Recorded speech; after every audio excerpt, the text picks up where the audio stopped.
I'm Joan Burge, founder of Live a Big Life and Office Dynamics International. In this video, I want to talk to you about big thoughts. Now, I don't mean amassing a lot of things or having that dream of one big material thing you want to own in your life. Big thoughts are those thoughts that scare us a little bit.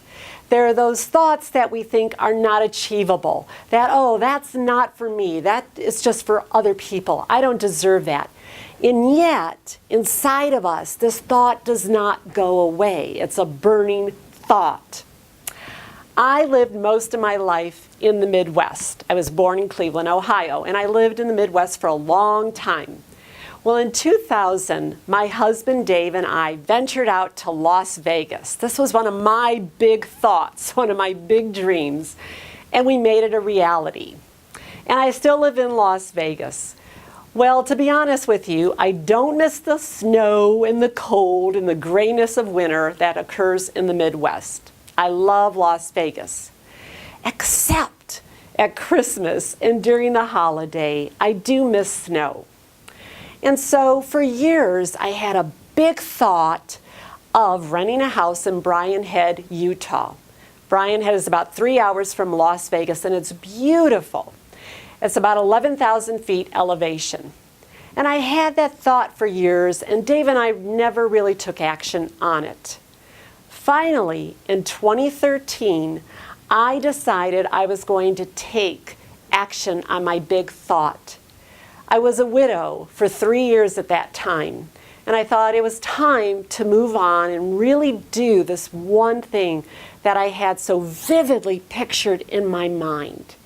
And so in May, I searched for that perfect house, and I found a magnificent, beautiful home up in the mountains that I knew my children and I would have a great time in, and my grandchildren. So that December of 2013, we took a whole week from December 27th to January 3rd, and my big thought became a reality. We went up to Brian Head, but part of that big thought was that I would get on skis again after more than 17 years. Now think about that. 17 years of my life had passed. I was a little bit older and maybe not as flexible as I had been, but that was also part of my big thought. And so when we got up to Brian Head, I thought about it positively. I affirmed to myself that I can do this. I can get on these skis, be cautious, of course, but I also had a strategy, and part of my strategy was to take a 2-hour lesson. I knew I could tackle the bunny hill. That wouldn't be too difficult. And if I fell, I probably wouldn't fall very far. And so I kept that thought in my mind. I got out there with my grandchildren who were 7 and 9 and 12 years old, and my grown children. I took that 2-hour lesson. I got down that bunny hill, and eventually I ended up going on the chairlift and coming down the hill. I was really proud of myself.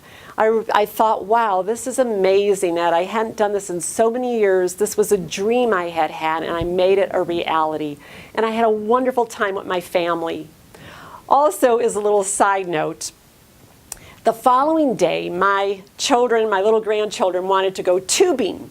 Well, this isn't just sledding down a little hill. This is a huge, long track, 550 feet long. And you start up pretty high, and you tube down this long hill.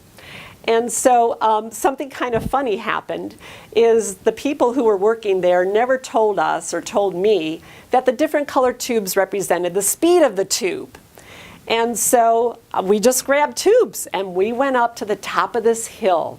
Now in my mind, I'm affirming that I can do this. As scared as I was and thinking, oh my gosh, I'm 61 years old. What am I doing on this tube? I'm a crazy woman. I probably shouldn't be up here. But I wanted to do this. I wanted to prove to myself that I could do this. And I wanted to live my big life. And so the gentleman at the top of the hill told me that I had to lay on the tube face down. I was hoping I could sit on that tube, but he said, no, as an adult, you have to lay on it. and face forward. And I'm at the top of this hill, and I'm looking at this huge hill, and you go way down this hill, and then it goes way up so you can slow down and come back. All right, I'm ready, I'm affirming, I'm positive, and I went. And I was screaming all the way down the hill, but I did it, and I was so proud. Well, afterward, I went up to go again to the hill, and one of the gentlemen had said to me, who worked there, said, well, ma'am, you might want to try the yellow tube. Those are slower. And I'm thinking, well, why didn't you tell me that to begin with? I grabbed that yellow tube, and I continued on tubing with my kids for quite some time. Anyways, so what happens when we don't live our big thoughts?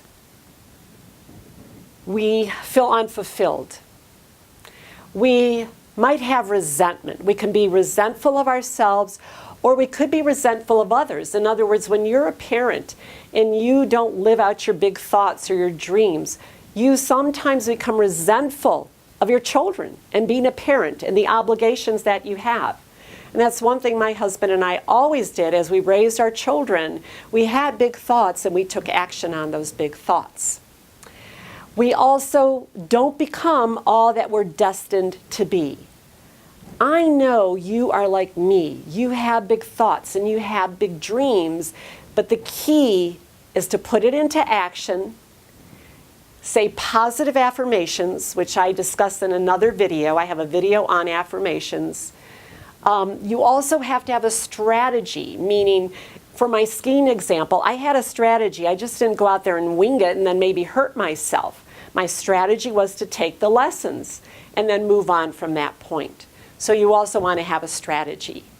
So I want to challenge you to live your big life in terms of living out your thoughts, the good thoughts that you have, putting them into action. What are you waiting for? Life is short, and you need to live your big life. For more inspiration, visit JoanBurge.liveabiglife.com or get a copy of my book, Give Yourself Permission to Live a Big Life.